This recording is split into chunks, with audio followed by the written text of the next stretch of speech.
mensen, we zijn heel blij dat wij in jullie theater mogen spelen. Mijn naam is Wiebe Kaspers en ik heb de eer om aan u voor te stellen, jawel, de Limburgse zanger Siep van der Ploeg. Goedenavond, mensen. Fijn dat jullie vanavond zit.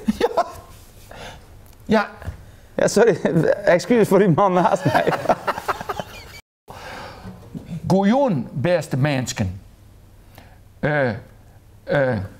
En dan ga je zeggen van, ik heb er heel veel zin in. Oh, Ik had er een protte nocht in. nocht. Ja. Ik had er een protte nocht in. Ik speel Geer in Wiertje. Vooral bij Brigitte en Weert. Want dat kan wat gebeuren.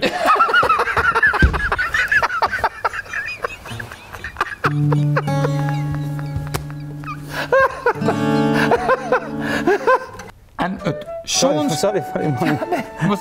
het schoonste woord uit Weert Het schoonste woord uit Weert is Waar komt ie?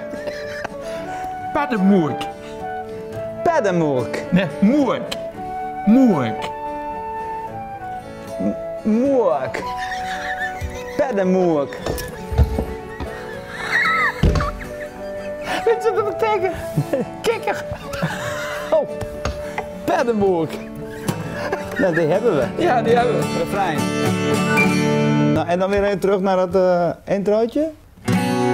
Een verschil is overal geliefd. Een verschil is overal geliefd.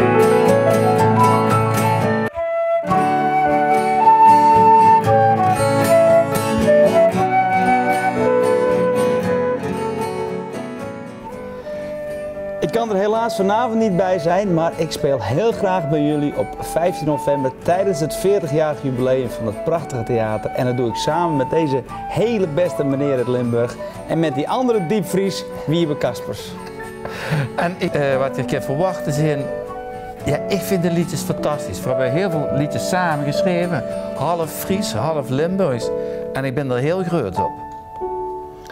Ik heb er niet zo heel veel aan toe te voegen. Hartstikke mooi gezegd, G.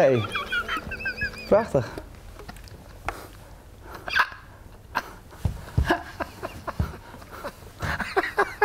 Nou is dit toch niet een vertaalgeit?